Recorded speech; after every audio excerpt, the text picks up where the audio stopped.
Books on the Brain. Welcome back to Books on the Brain, a podcast of books and nonsense. My name is Danielle, My name is Deirdre. dudes, and we're back for the last time in 2026. Well, actually, probably not, but Maybe. who knows? Nope. We'll see. We'll see what pops up for At the. least this is the finale of the official season. We did it, We made folks. it. Woo! Danielle and I are ready to take a rest. I'm excited to have a couple weeks before school hits us both in the butt. Yeah. I can't talk about it. I can't think about it. I'm actually really stressed out. It's okay. I'm also if it's any consolation, I'm also stressed about the new year. Um, but it is what it is. We got a couple weeks of summer left, which is Yes. nice. Chilling, doing some fun things. We're both in our Spider-Man Brand New Day era. But we are not here to talk about movies As shocking as that is. endlessly. Uh, we are actually here to Bum bum hand out bum. our awards for our not so annual Books on the Brain Awards. We kind of do a version of this every year. Kind of. But the idea is that we're just gonna do kind of it'll be kind of like a round of some of the uh, mostly through the year look back of what we've done, and what we've read and what we've liked and what we didn't. It'll be fun, I think. Sure. It will be fun. It will be fun. Okay, starting off. Dun dun dun dun. Yes. Best book that made us cry. I have two. Okay, I kind of have two, but I think I'm just gonna make it one. Honorable mention goes to Dogs, Boys, and Other Things I've Cried About by Isabel Yeah. Klee. I cried my way through that book. The reason it's an honorable mention for me is because I just finished a book, which I will talk about in my current reads, called You Could Be So Lucky. You Should Be So Oh. Lucky by Cat Sebastian. And cried. Cried, cried, cried, cried, cried. Cat Sebastian will do that to you. Yeah. Yeah, she will. I think sort of Kagan. That this Yeah, was a brother. it's like just tears for 100 pages, and you're like, stop! I need to stop crying. Was this or my other choice was the Isabel book because dogs always make me cry. I know. Dogs and boys, boo, Boo. boo. Okay, fastest DNF. I have a very simple answer because Okay. it's a book I literally have tried to pick up twice this year because it's been sitting at the front of my shelf and I'm like, I just need to read it. I just need to Yeah. read it or I need to get rid of it. It's Quicksilver by Callie Hart. I bought it before everyone was like, it sucks. And I was like, okay. Um, and I have literally gotten through the first page twice and then put the book down. And I'm like, I think maybe that's the writing on the wall for me. Don't do it. I think it's mayhaps the writing on the, but I was like, I've been trying to get some other, like, I've been trying to get back into a fantasy kind of mood for the fall. I'm like, I'm trying to find something. That's not the book. I know, but I bought it. I spent money on it, dude. I can't do nothing about it now. I got, I gotta poop or get off the pot, man. Fair enough. Mine is The Awakening by Nora Roberts. I thought this was gonna be my first Nora Roberts book, and I could not. I gave it like three solid tries. Okay. Couldn't get past the second chapter. Yeah, I don't think I've read an Nora Roberts book, to be honest. This next award is for Best New Author. So, who was new to you, or maybe was a debut? Um, New to me. I actually had quite a few new to me um authors this year.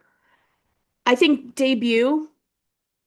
Um, we're still riding the high of Victoria S. Welsh's The Iron Hex. That was a wonderful debut for her. Very excited for our friend of the pod. Yeah. May she have all the success in the world. And Yes. then new to me, I really liked Liz Moore, which is the God of the Woods. Hmm. I know she has another series, or she has another book that they had made into a TV series with Amanda Seyfried. Mm. Um, so I'm like, maybe I'll go back and read that too. But I really liked that storytelling. It was really fun. The Children of Gods and Fighting Men by Shauna Lawless. I Okay. really loved Shauna's writing. I've never read anything by Shauna before, and this was my second attempt at reading this book. I think I tried to give it a go about a year ago or so, Hmm. and I was just having a hard time getting into it. And I think the stars aligned this time, and I'm so glad. I'm really, really excited to read more of Shauna's stuff. And then Natalia Jaster, who's the author of Trick. I'm so enthralled by her writing. I'm really, really excited to see what she continues to do. Fun. So Yes. fun. Okay, next category is best switch up, which is kind of like what I pitched it as is like um the something that you don't usually read that was a nice like palette cleanser kind of switch up vibe. I feel like I just talked about it, but it's actually going to be a couple episodes ago. Yeah. Read Last Night Was Killer by Yeah. Mary Pauline Lowry. I am not often a thriller person, and this was a comedic thriller, which I feel like I also don't read a lot of. But after reading it, I'm like, I do enjoy it. I do really enjoy it. I read Queercore, the genre a 33 and a third series, the audiobook Mm. about Queercore. And that was fun because it was a nonfiction audiobook. Oh yeah. So that was really fun. That was like um, a nice palate cleanser for me. And very informative. Hmm. Very informative. Best book under 300 pages. I'm gonna go ahead and say Murder Bimbo's definitely one. Mm. 200 pages. She's a fun little romp. That's crazy for me to call it a fun little romp. It's quite it's quite Quite gory. intense. It's very intense, but it is kind of a fun little romp for 200 pages. A Game in Yellow was also fun. I don't know if it's under 300 pages though. Let me see. Oh yeah, it is. A Game in Nice. Yellow. By Haley Piper about the cursed play and the Seven Mm-hmm. Lovers. I think I'm gonna go with Lore Olympus. I'll say just volume one because I know that that is under 300 pages. But I feel like just over 300 episodes counts too. Um, Yeah, I take it. so I'm gonna go with Lore Olympus because I that really stuck its claws into Changed your me, life, dude. changed my life for real. What has been the best book distraction this year? Was it a hobby? Was it a form of media? Um, I have a couple. One for sure is my Nintendo Switch 2. Mm, Tamagotchi had its wave in my life. Disney Dreamlight Valley mm. still has its hooks in me. They just did a Winnie the Pooh update and it's been really fun. I'm having a lot of fun with it. It is like the most millennial cringe thing about me is that I like this Disney video game. I'm like, I'm not even that like I do like Disney, but I'm not like a I don't think I'm a Disney adult. I just really Okay, like the mechanics of the game. I'm having a lot of fun. sure. Um, but yeah, my Nintendo Switch 2 has been a lot of fun for me. This year, looking forward to Ocarina of Time coming out, the new, the new old Legend of Zelda game that's coming out. Mm. I've also gotten, um, I have been rewatching all of American Horror Story with my friend. Um, so we will like every night watch a couple episodes of American Horror Story. We just started Apocalypse, which is the Mm. eighth season, the ninth season. But that has been so fun to rewatch American Horror Story ahead of the new season dropping in September. Oh yeah. Um, that'll be really fun. That's been like I think just like watching. shows with friends has been really fun. Like one, two, Mm, three, we start at the same time. Feels very COVID core. Um, and then my little video games. So fun. nice. I think mine is just watching stuff. Hmm. Mostly Love Island. Like Love Island was such a big reading distraction. Yeah. Yeah. But I've turned what could be a distraction, which is working out, and I go for my audiobook walks. So it's not really a distraction because I'm reading while I do my distraction. Yeah. Um, so probably Love Island. Regretfully did not watch Love Island this I got too far behind and I think it's okay, I don't think it's my season. and that's fine. Don't think it's my season this year. What's next for you? What's next? What's next on the docket? What's next on the TBR? I Yeah. have Like new release. What's new? What's new that you're excited about? What's coming new? Highly oh, oh, anticipated. oh. Oh, right. Two books coming out the end of this year that I'm very, very excited about. Tempest Yeah. by Victoria Aveyard and Victorious by V.E. Schwab. Those are my two most anticipated reads. Agreed. I'm excited for the VE Schwab. I'm excited for our friend, our close personal friend. Our close personal friend of the pod. Yeah. And of our lives personally, our Yeah. very close personal friend. I'm excited for Tempest. I just it was released on Libra FM on their like Yes, I have the audio. so I'm like maybe I'm like debating if I want to do the audiobook or if I want to wait and get the physical book. But I am excited. A little pirate, little pirates. I can get onto the pirate train. I love a Yep. pirate. I know you love a pirate. Both of us have increasingly long TBRs, and both of us have long TBRs that have long-standing books on those TBRs. Hmm. Do you have a best or most anticipated old dog new tricks? Yes, What is I it? do. I do. I think I'm gonna crack out the will of the many. Oh, My older sister, Nicolette, she for Christmas like 3 years ago got me The Will of the Many. And then last year for Christmas got me the sequel. And I was like, okay, I gotta I gotta start reading these books. But it sounds really good. And like everyone who talks about it really likes it. Um, and she was the one who made us read sort of Kaigen for book clubs. So I'm like, I think I will enjoy it. It's just I've heard great a things. chunky monkey. Is Chunky it? monkey. It's fucking huge. Sorry. It's huge. Let Who me are you apologizing to? the listeners. Sorry. Every time I see this book, I forget that it is huge. Did you see Every the time. did you see the dust in the cat hair that just came off? Like a layer of dust.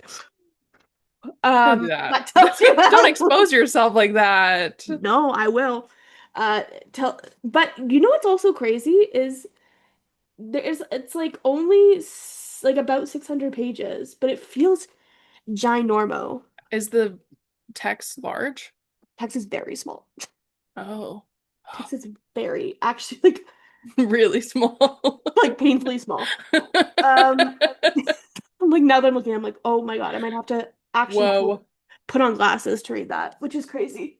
But yeah, so I have that one. That one's on the docket. And then depending on how I like it, the Nice. sequel.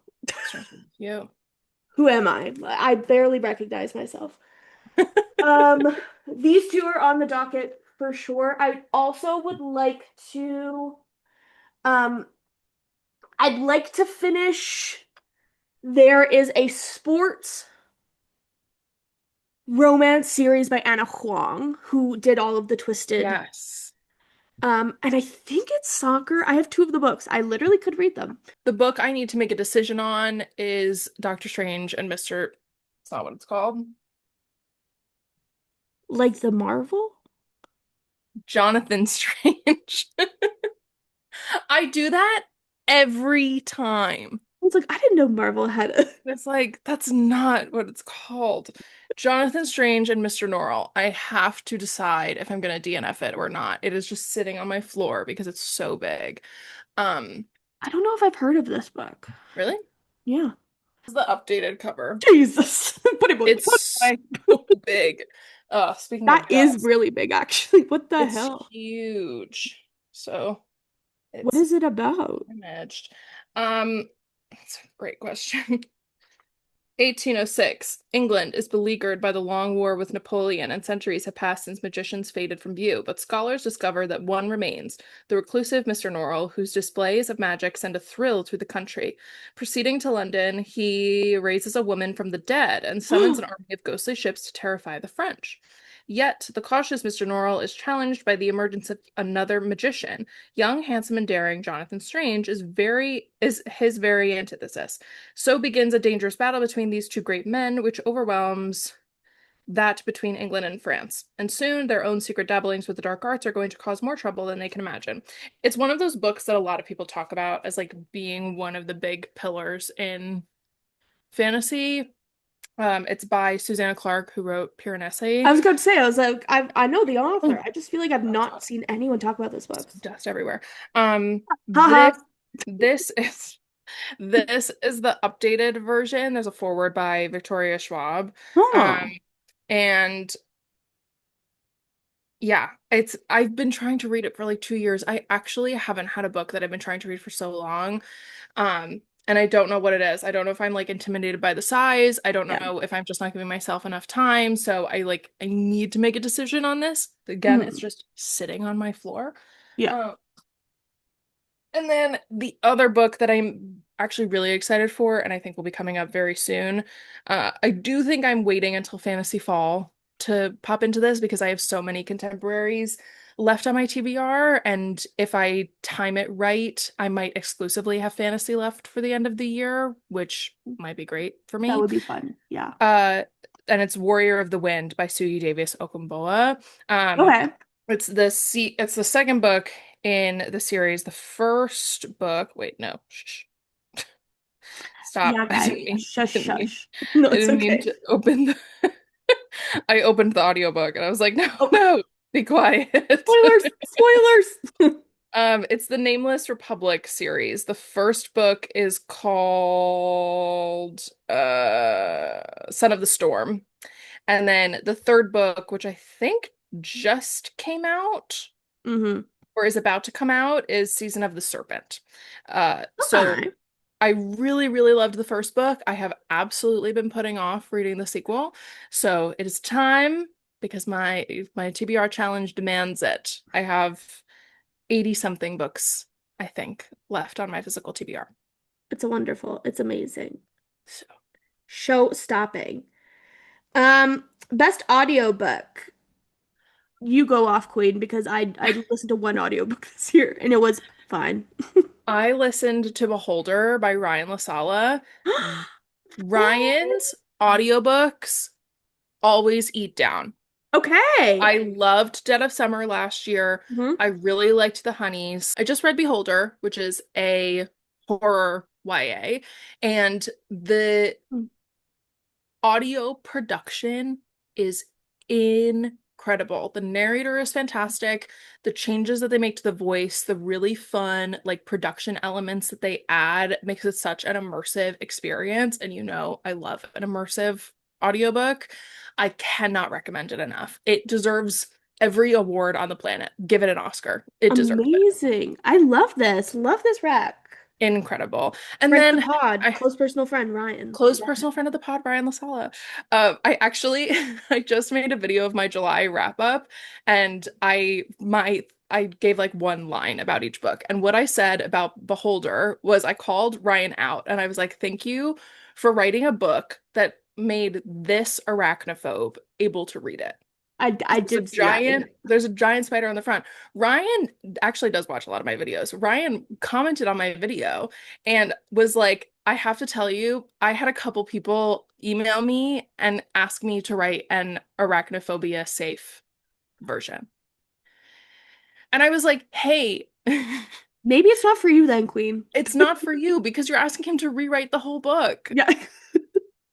Hey, do you just I'm mind like, me did I personally? did I kind of like make myself uncomfortable to read it? Yeah, I did. Sure. But And it's a horror not every book. and Come here's the thing, on. not everybody's gonna be able to do that. And Sure. that's okay. And that's okay. But then it's not for you, No Queen. tea, no shade. Don't read it. No, Pink Lemonade, and that's what I I was. think we could have all we all knew from the cover. And if it got bad enough that I couldn't read it, I would have DNF'd it. Like, Sure. Or there's this really cool thing that they do now where you can just skip paragraphs and skim ahead. If you're like, I actually don't like this part about the spider, skim ahead a little bit. yeah, They yeah. invented this thing called cheating. Crazy. And then honorable mention goes to The Swan's Daughter by Roshani Chokshi. Yes, That audiobook is incredible. I mean, the book itself is incredible, but the audiobook was fantastic. amazing. Best audiobook hobby. Cleaning my house. Love, love. I'm currently hunting. I'm actually in an audiobook slump right now because I cannot find an audiobook that makes me want to clean my house. And that's the problem. And that's the problem. And that's the problem, dude. So, cleaning my house is my favorite audiobook hobby because it gets me like moving and grooving. Love. My other favorite hobby is going for a walk, getting my 10,000 steps a day in while I Yes. listen to a book. Love. My favorite audiobook hobby with the one audiobook I listened to this year, but also like audiobook, TV show, Yeah. YouTube videos, is coloring. I've gotten super into coloring Mm, this year. Look at my little coloring page. How cute. love. I've just been doing some fun little coloring with my alcohol markers. Love Oahu, Oahu, Oahu. Oh, I'm um yeah, I just love I'm a mindless hobby. Really into it. I have so many coloring books. I have one that's really fun. Um, it's different eras, so there's like animals in different eras. So there's like a Bridgerton era, and it's like, and I just like when I make my coloring pages, I like giving them stories. So I'm like, this is what happened. This Yeah. is she shows up at the ball and she's wearing the same dress as the other girl. Oh my God, drama. It's just drama, drama. The award, hmm best book. I think for me, so far this year, the best book I've read is The God of the Woods by Liz Moore. That book was Mm. just really freaking good. And part of it also was because I was on vacay, so I was like, I'm Mm. like loving life and having time to enjoy it. But uh that girl had me hooked Yeah. in. Hooked in. What about Yeah. you? I have two Okay. because obviously it's The Swan's Daughter. Yeah. Okay. Obviously, I Okay. have not stopped talking about this book since February. Yeah. Like, come on. So, yes. Yes. And Birth of a Dynasty. I read it while I was in Ireland. Mm-hmm. It is an incredible fantasy. Incredible. Mm. I got sent the NetGalley for the sequel. I have absolutely been putting it off.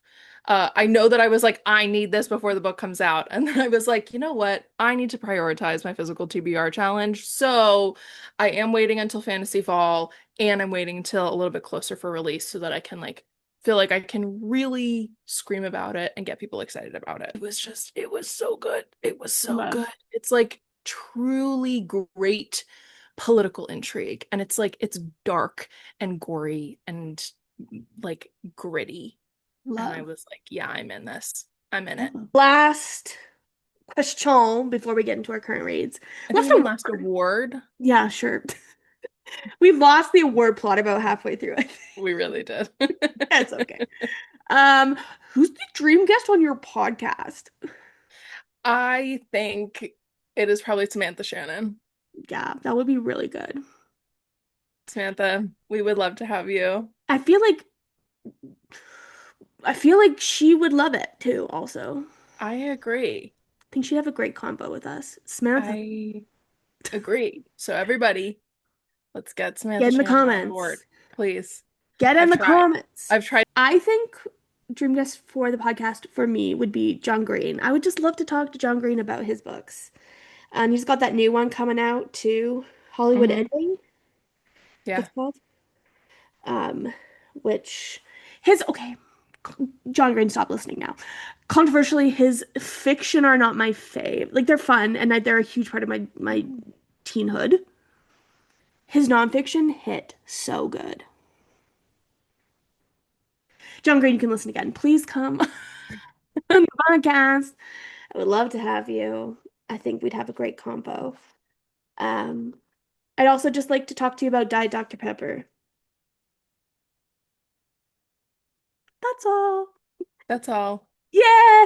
And Yeah! with that, our awards have been handed out. But before we go Congratulations.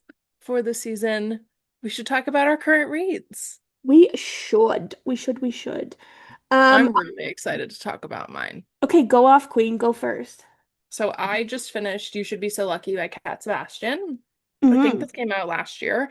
This is a queer historical that takes place in the 19 I think it takes place in 1960, Okay. and it is about a uh baseball star, Eddie Hmm. O'Leary, and a reporter, Mark Bailey. And Mark does not write about sports, but he is approached by his paper to essentially like write a diary series as if it is from the perspective of Eddie. So he's going to have a Ooh. series of interactions with Eddie to get to know him. And then based on those, he's going to write weekly diary entries. And Eddie has just been traded to a brand new New York Major League team, and he is doing terribly. He was one of Ooh. our rookies and was set to have an incredible career, and he is in a slump. He cannot hit a baseball to save his life. It's as if he has never played baseball before. And him and Mark strike up a really beautiful friendship. Yay. And Mark is very wary to disturb his life. We learn a little bit about his past at the beginning, where he is not working full time. He has a little dog, and the dog is sad. And Mark is also kind of sad. And we can tell that something in the recent past happened with his former partner, but we're Mm. not really quite sure what. And then we also do know that Eddie is queer and he is trying to figure out if he can live a life where other people are involved romantically or sexually because of who he is. He Yep. is a well-known person, and it is no longer safe for him to continue the lifestyle that he was living in Kansas. Got you. And it's just this really beautiful, grumpy sunshine, slow burn romance about these two people trying to find love at a time where it was illegal, and yet they still have surrounded themselves with a queer family, Hmm. and how they are able to navigate a world that does not foster their love. And it's also a grief book. There's a lot about grief. There's quite a few characters that are grieving through the book. And there's this really beautiful connection that happens through mutual understanding of grief and shared grief. And it's just really, really lovely. It's Love. really lovely. It feels like a really beautiful love letter to like the queer past of New York. Love. It's just, I really loved it. And it made me want to go watch a baseball game, Crazy. which I haven't been to a physical baseball game over 10 years. I find baseball to be incredibly boring. Yeah. I I don't think I've ever seen a baseball game to be completely frank. I've been to technically I think I've been to three Mets games. I don't remember the first one. I barely remember the other two. And then Hmm. I went to part of a baseball game when I was in college for my college team, but I went with my sorority sisters. I was not there to watch baseball. I was there to hang out. Literally, I'm like I went to a Blue Jays game when I was living in Toronto because my friend was singing the national anthem. And so Mm, then we got free tickets and then we were yep. like, we'll probably go, right? Yeah, I guess. I was like, I guess we'll go. And then I was like, but we'll probably leave. I got my hot dog. We're good. We're good to go. We're good. We were good night. There were good seats too. We should have stayed, but whatever. Yeah. Whatever. Um, I played City Field in high school. what the Like hell's I that? played music there City. before the game. It's the Whoa, Mets. fun. The Mets. Okay, cool alert. Yeah. That is really So cool. Yeah, So you're a baseball legacy and we didn't that was a know. thing I did a long time ago. That's so crazy. Very And then cool. we stayed for the games. Well, there you go. There you go. I'm reading two books right now. One because the adaptation's coming out and I want to read the book before the adaptation. But Clara and the Sun, by I don't know if I can say this correctly. So here we go. Kazuo Ishiguro. I bought this book. This is kind of crazy. I bought this book literally years ago, because I really thought the premise was interesting because it's very much like there's this Sondheim TV musical about a mannequin in a store, a department store, wanting to become real so she can leave. And I had one Is of the it based songs. on the movie Mannequin I don't know. I honestly don't know. with Kim Um, Cattrall? it couldn't possibly be. But um, there's some beautiful songs in that musical, especially for like young adult female ballads. Oh, Huge. So I had a couple of those songs in my book, so I was like, okay. I was tangentially aware of it. I've okay. not seen it in its entirety because I can't imagine it's very good in its entirety. It's a weird concept. Um, I think you need to watch the movie Mannequin. okay, I will. I didn't even know it existed, but there you go. But Clara and the Sun is about an artificial friend who lives in a department store who wants to be like adopted Ah. into a family, and it's getting an adaptation with Oh, what's her nuts? um, from Wednesday, right? Exactly. Yes. Um, but what I like about this is because like Clara really wants to see the sun. Hmm. Clara and the sun, it's the whole thing, right? Yep. Um, and then in this, and I wish I could remember what the song musical is called, and I can't right off the top of my head. But she sings this song. I remember sky. It was blue as ink. Um, and I was like, this is all the same. So anyway, I bought this book because I was like, oh, it's like the Sondheim. But then I got a stain on it. And so then I couldn't read it because I was Huh. so upset that I got a stain on it. And it's like berry. Like I was eating berries and like just put my thumb on it. Sure. Um, and I was just so upset that I got a stain on it. So have never read it. But now I think I'm over it enough that I can just read this stupid book. So it's on, and then this is the one I'm actually currently reading. It's Okay. called A Short History of Bad Ideas About Women by Sarah Rudin. Reproductive Wrongs. It's basically Mm. this essay collection about different instances of abortion and abortion rights throughout history Mm. and how just like the narrative that we've been talking about in 2026 about Hmm. these conservative traditional values and like coming back to it and like modern day abortion views on women or people with uteruses rather losing Hmm. rights over their bodies is not a new idea. It's been going on for years, obviously, for decades, Hmm. millennia. Um, but like the first chapter that it's broken into different eras where it's like this is this event, but the first one is about this Roman poet named Ovid. Shout out Ovid. Actually, no, Yeah. don't shout out Ovid. Hate him. Stupid. Yeah. He had two poems about abortions.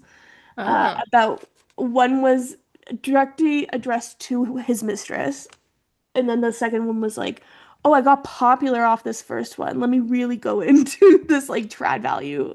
Uh, it's just crazy. It's crazy, because she's also a historian. Right. This author, so is just she just has a lot of really interesting facts, and it's like relatively short, Hmm. which is really fun too. Um, and it's got like a whole like footnote section at the back too, which is fun. Oh, Um, which I do have to say I much prefer when footnotes are actually footnotes like on the page. I don't like right. having to flip back and forth. Um, but it's just yeah, it's just interesting to be like oh, in like the Roman Empire, this was how women were considered like, yeah, it's just interesting. It's just interesting of like how far we thought we've come, but not really. Yeah. And she's very scathing in this, and she's angry and mad, and it's really good. I really like it. Cool. Cool. And with that, we have come to the end not only of the episode, but of season 6. Woo! Thank you so much for joining us. We really, really, really have to say a big thank you for coming along with us. I know we stayed at the beginning of the season and then we kind of don't really talk about it again, but this is exclusively Danielle and I running this show. We conceptualize, create, edit, and put out all of these episodes, just the two of us, with the 2 pennies we have between us. And we really, really appreciate all the support that you give us. We do not get anything monetarily out of this. It is purely because we enjoy talking to each other and we like sharing stories and Mhm. making connection through this community that we have built over the last 6 years. So thank you so much for being here. Whether you have joined us last week or whether you've joined us 6 years ago, we really, really appreciate it. If you made it to the end of this episode, please make sure you head on over to our Instagram at Books on the Brain Pod, and you should leave. There has to be a little award Might be a emoji. trophy or something. Yeah. Yeah, some trophy, some something. Yeah. You could also feel free to answer one of the awards and let us know what book you would give to one of our award categories. We'd love to know what you've been reading this year and what you're awarding something to. And while you're on Instagram, you should make sure you're following Danielle and I so that you don't miss out on anything over the next couple of months while we take a little season break and get ready for season 7. I'm at Deirdre's Digital Diary on Instagram, TikTok, Deirdre Rose Morgan on YouTube, and Enchanted Echoes on Bindery. And I'm at DJ Books on TikTok, Instagram, and on Threads. We will chat to you in the next one. Bye.